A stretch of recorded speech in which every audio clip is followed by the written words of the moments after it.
Hey guys, it's the Dark Commando. Here I'm gonna give you some of like my video game theories that I have. Like sometimes I just sit thinking about theories of what could happen in video games, or some like video game theories, like uh like on game theory and stuff. But anyway, I have this presentation for you. Uh, here we go.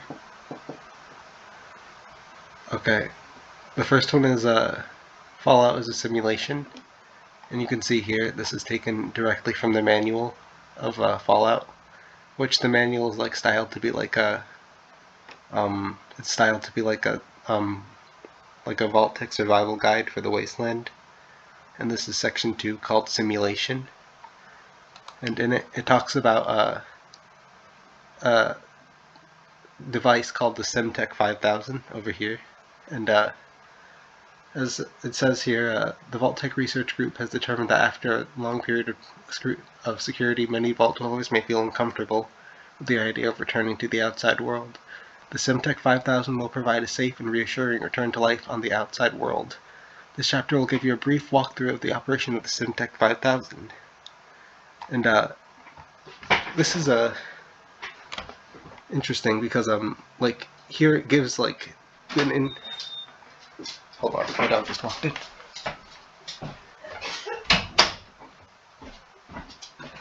Yeah, anyway, here it gives a in-world explanation of how to start a new game.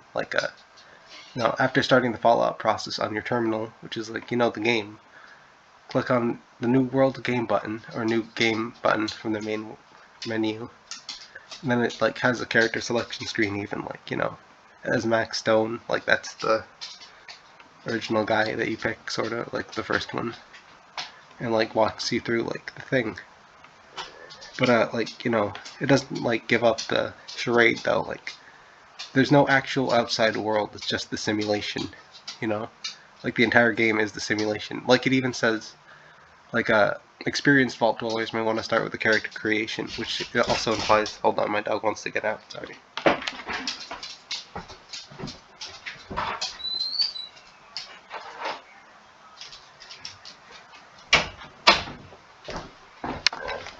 Yeah. Anyway, as I was saying, it implies that Vault dwellers have done this before, and the more experienced ones will do the character creation like you would do in the actual game. So really, you're the Vault dweller, sorta playing the game. Fallout, the entire series of Fallout, because each one consecutively builds off of the first one. They're all kind of connected in at least some way. For example, in Fallout 1 that directly leads into Fallout 2. Fallout 2, there are things mentioned in Fallout 3 that Harold, for example, he's a specific character in the game. So it can't just be a simulation, or it can't just be coincidence that that's the real world. No, it's still a simulation. And Fallout 4 obviously leads into Fallout 3 because of the institution and stuff. Even Fallout New Vegas has a lot of elements from the first two games. So they're all it's it's all just a simulation. What I theorize is that the Simtech 5000, it was originally supposed to just be a advanced thing that would predict what would happen on the outside world. But I guess the developers wanted to give it a story, but I guess it was so compelling that all the Vault dwellers just liked the story more than actually going out into the real world. So they just made different simulations that it was made as an excuse for we're just preparing more, but they never actually go out, and now all the Vault dwellers are just a bunch of gamers sitting in underground, and the outside world could be completely uninhabitable for all we know. It's it could just all be nothing out there because everyone's just sitting inside vaults playing video games. That's kind of what I was thinking of. And here's something that you could bring up to maybe counter what I'm saying, is that this is the Fallout 4's Vault Dweller Survival Guide, where it says it basically just says that the Simtech 5000 has very accurate like scenarios. So like if you did like do a simulation, then it could theoretically like be like exactly like your adventure in Fallout. But that's not supported by the original thing, as it like like the character creation is something that you have to go through, or like picking a character is something you have to go through to get into like the actual game. Like it's not like it can't be like the actual game because there's no like it's like even like before like hold on. Oh no, go back. Like even before like it even says like the overseer will give you your task to like hold on. Thought it said it somewhere here. I know it does, but yeah. After briefing by the Vault Overseer to do your immediate task, you will appear. Like it even says, like the briefing is there, everything's there. Like this is the simulation. It's not like real, Like it's just, it's like too many. There's too many things. Like they try to write themselves out of the corner with this thing, but it just doesn't work. Like it's like there's too much evidence supporting the other example or the other thing. So like it doesn't even disprove it here right, either. Like even if you try to twist it, then you can like still just like dismiss it as saying like it's just a very accurate simulation, but it's not actually there. It's not. It doesn't disprove that it's all a simulation either. So yeah.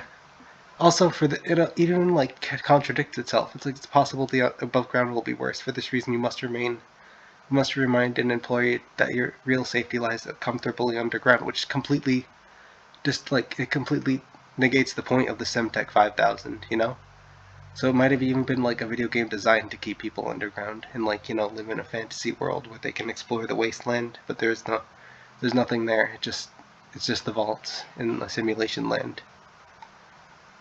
Anyway, this is also a loading screen. This shows the Simtech 5000, and see, look, it's a vault dweller holding like a rifle fighting a deathclaw, and I know deathclaws were like pre-war, which is something that they could have like just had in there because they knew that deathclaws would probably be out there because they'd probably survive a nuclear bomb or something. But you can see like even like these things could be like maybe it's like concept art for the simulation. Like this is like the developer working on it. But yeah, this is like obviously like see it even says like loading Fallout, the Fallout simulation, which is what it even called it in the first manual. So like you can even go back and read it. Like I think it's pretty clear that Fallout's a simulation. And like you may think that you're reading like you're playing like the actual video game and like that's the real world in that world, but it actually isn't. You're just playing like a vault dweller. You're just playing a vault dweller playing a vault dweller walking around a fake wasteland. And I also think this probably makes me the best Fallout lore master because everyone else is like like Oxford and like everyone else like that is like even like the storytellers, they're all living in like a simulation world, but only I see the truth, like that's, and I shared that with you, so now you can be like a meta lore master as well. So if you like Fallout lore, then at least you know that you're like a step above the rest now. But anyway, this is theory 2, that all PacMan ghosts are actually cultists, and you may think that's stupid, but I'll show you why it's not. These are the cutscenes for PacMan. It's the guy is Wes, I guess, who did this. For 177 subscribers, you can go subscribe to him if you want. I'll subscribe to him. No, you didn't need to see my real name. But don't dox me, please. But anyway, the first thing really doesn't matter that much. The first cutscene, like that happens after you get the orange and stuff. But the next cutscene's the one I want to show you. From a ghost, and or ghost in quotations. They're actually called monsters in the original, so it's not even like they're implied that they're ghosts. But like you see it like this over here, and you see he's running, gets caught. That's actually like a lot of people think that this is actually like like a stereotypical ghost body, but it's actually a cloak, as you'll see. It gets caught, and then it rips. And even like the Smash Brothers like thing tells you that there's a leg. This is his leg showing. That's like a fleshy leg, and that it tore his cloak. This is the next one. See, look, his cloak is like now stitched back up, and like he's still trying to chase back.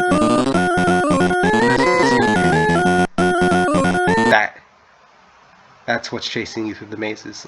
He's dragging his cloak behind him. He lost it because PacMan, I guess, pantsed him or something. And you can see this fleshy creature with like it only has legs and 2 eyes. And it's hideous. Like it undulates as it tries to like run back and cover its naked body. But anyway, this is important because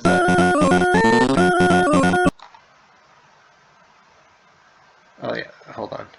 Just close-ups of the things you see as he's tearing his cloak. And the cloak falls off. This is his stitch cloak, and then that's his true form. That's what he actually looks like. All the ghosts look like this, or monsters look like this, as you can infer. But anyway, look at this. This is PacMan. This is him in the American box art. Not the box art, but the cabinet art. See, look at the similarities. They're obviously the same species, like the 2 bulbous eyes, and only having like 2 legs that they run with. Like, they're obviously the same creatures, so like they're just like, it'd be like if a bunch of people in cloaks started running around trying to kill you. That's like a lot of the cult movies, like with the cultists that like want to, like, there's obviously also cult things, like themes, like they're monsters and ghosts. You can kind of like put the pieces together that they could be cultists.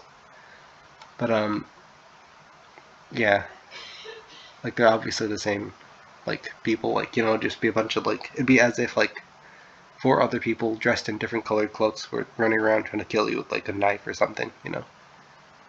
But here's a quote from Elmond. I can't see his thing. Oh, hold on. Albie. Sorry, hold on. That's later on. Get out of here. Whatever, I can stay there. Whatever. A quote from Elvin Abbey. Edward Albee. It says, "Every monster was a man first." And I think that encapsulates what PacMan is pretty well, knowing the truth now. But it can get even darker. This is a cutscene from a PacMan Jr., or some cutscenes from PacMan Jr. It's a video by Pure Retro Games, I guess. And here they are. You see, Miss PacMan Jr., Miss PacMan. That's Yum Yum. That's Blinky's daughter. You didn't know. And this is PacMan's house. And there's a fence, and there's and then, like, the story of the game is that PacMan Jr. and Yum Yum fall in love with each other, but Blinky doesn't want that. And, you see, he tries to like, he makes a beeline as soon as he like sees PacMan Jr. approaching Yum Yum. He like makes a beeline for him, and like after this follows the actual game where they chased you through a maze, like every other PacMan game. So it's like them being the same species, like that only like obviously like it has much darker implications, as you can see where I'm going with this. Like 2 different like people, like they don't get along, and he tries to like it's pretty like actually scary if you think about it. Like he just like tries to murder him there. Like, not a lot of people know the PacMan Jr., but I don't think there's any sound, but you can look it up. Actually, there might be. It's pretty bad anyway, but it's so cute. Look at him, he's behind it. See? Look, he's like spying on them. And look, it's the last cutscene. Look, he goes, look at that. Tries to kill him, and then, Miss PacMan valiantly gives her life to save her son, I guess. And then they escape. They're happy. But,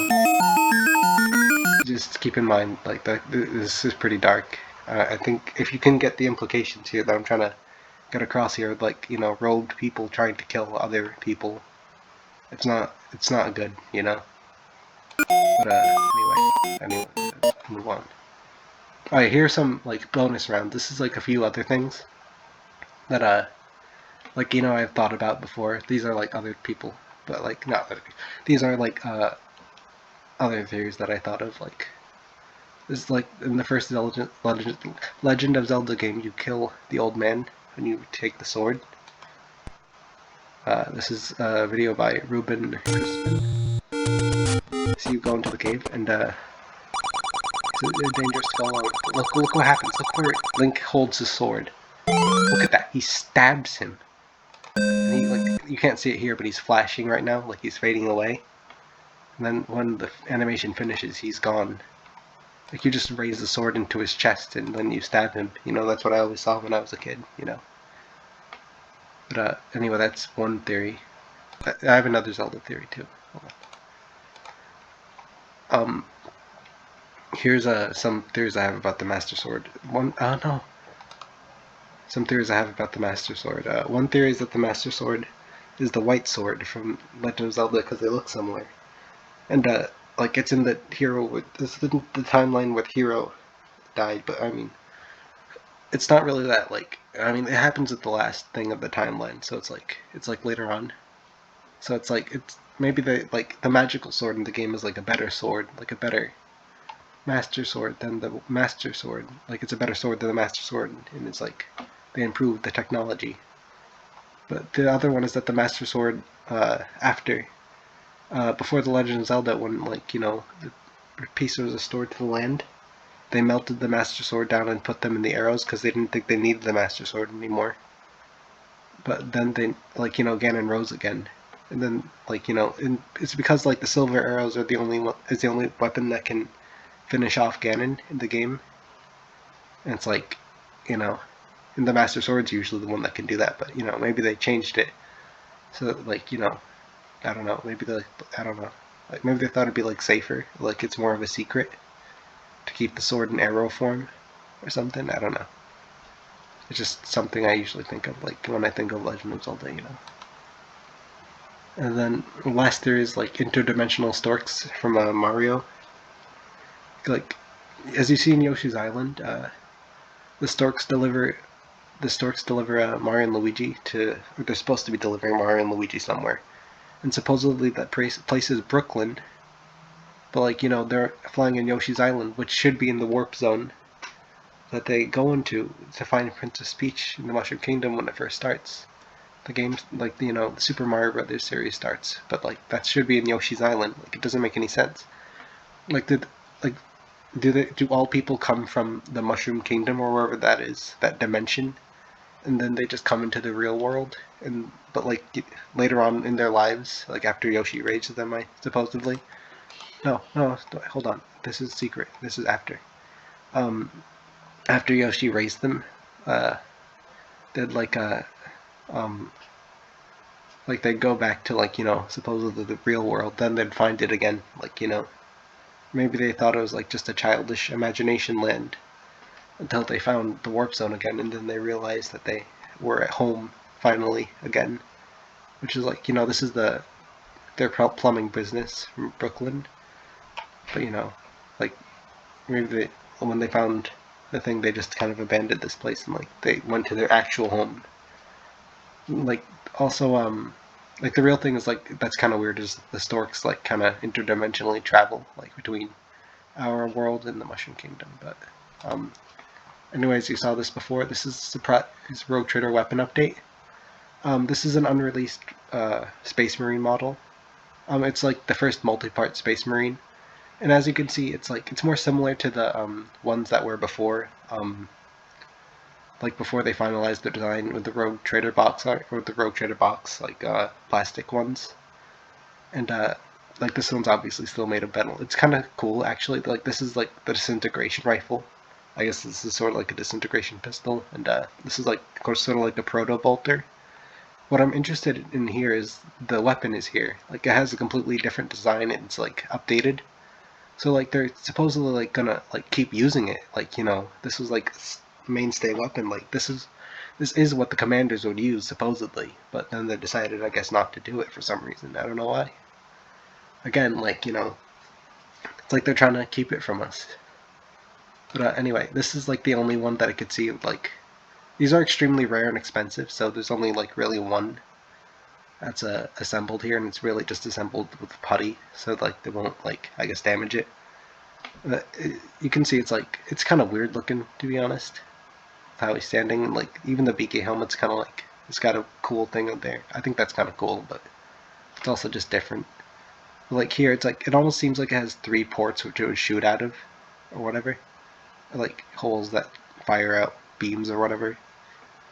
And yeah, it's like, again, it's like an arm mounted thing. Oh yeah, thanks to this guy who actually like got this and like assembled this. This is cool. But you know, it's like just kind of weird how we never got this weapon really. But anyway, this is also just cool in general. Like, you know, such a rare like thing. But I think that's it. Thanks for watching my video, and I'll see you next time. Hold on. I'll see you next time.